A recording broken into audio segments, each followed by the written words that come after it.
السلام علیکم ورحمۃ اللہ وبرکاتہ۔ ناظرین اکرام، سندور آپریشن اور ملک میں پیدا ہونے والی ہنگامی صورتحال کے پیش نظر تحفظ اوقاف مہم کے جو عوامی اجتماعات 16 مئی تک روک دیے گئے تھے، اب دوبارہ بحال ہو گئے ہیں۔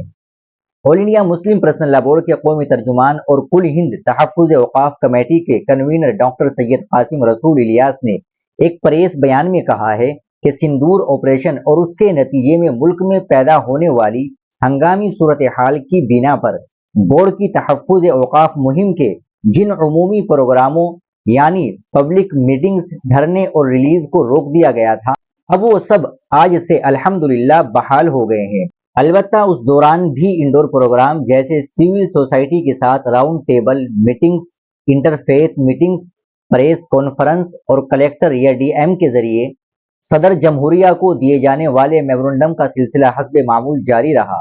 اس ماہ مختلف ریاستوں کے کئی اہم شہروں میں خطابات عام، راؤنڈ ٹیبل میٹنگیں، خواتین کے بڑے بڑے جلسے منعقد کیے جا رہے ہیں۔ ریاست مہاراشٹر 23 مئی جلگاؤں ریاست مہاراشٹر کے قلب میں واقع جلگاؤں خاندیش کا ایک اہم شہر ہے۔ یہاں ایک پبلک میٹنگ کا اہتمام کیا گیا۔ توقع ہے کہ پورے ضلع سے اس میں 70 سے 80 ہزار افراد شرکت فرمائیں گے۔ 24 مئی ناندیڑ مرہٹواڑہ کا ایک اہم شہر ہے۔ یہاں ایک بڑے جلسے کی تیاریاں بڑے زور و شور سے جاری ہے۔ توقع ہے کہ اس میں بڑی تعداد میں ہندو اور سکھ بھائی بھی شریک ہوں گے۔ مقررین میں بھی ہندوؤں اور سکھوں کی نمائندگی ہوگی۔ 25 مئی اورنگ آباد مرہٹواڑہ کا مرکزی شہر ہے۔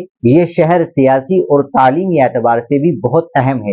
توقع ہے کہ یہاں کا جلسہ اب تک ہوئے تمام جلسوں کا ریکارڈ توڑ دے گا۔ 2 لاکھ سے بھی زائد افراد کی شرکت متوقع ہے۔ ریاست بہار کے متعدد شہروں میں مسلم پرسنل لا بورڈ کی ہدایت پر امارت شرعیہ بہار، اڑیسہ نیز دیگر ملی تنظیموں نے متحدہ طور پر متعدد بڑے پروگرام منعقد کیے ہیں۔ ان شہروں میں بطور خاص پٹنہ، کشن گنج، ارریہ، بھاگلپور، بیگوسرائے، سہرسہ، مدھوبنی، سیوان اور دربھنگہ شامل ہے۔ یہ ریاست اس لیے بھی اہم ہے کہ یہاں 3-4 ماہ بعد ریاستی انتخابات ہونے والے ہیں۔ اندازہ ہے کہ پروگرام اسمبلی انتخابات کے نتائج پر بھی اثر انداز ہو سکتے ہیں۔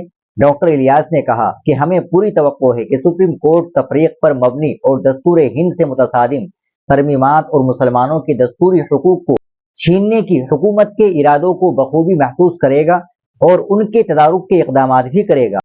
ہمیں پوری امید ہے کہ عدالت عظمیٰ آئندہ 20 مئی کو کئی ترمیمات پر عبوری راحت دے گی۔ ناظرین اکرام، آپ اس خبر کے تعلق سے کیا کہیں گے کمنٹ باکس میں ضرور بتائیں۔ ویڈیو کو لائک اور شیئر ضرور کریں اور چینل کو بھی سبسکرائب کر لیں۔ السلام علیکم ورحمۃ اللہ وبرکاتہ۔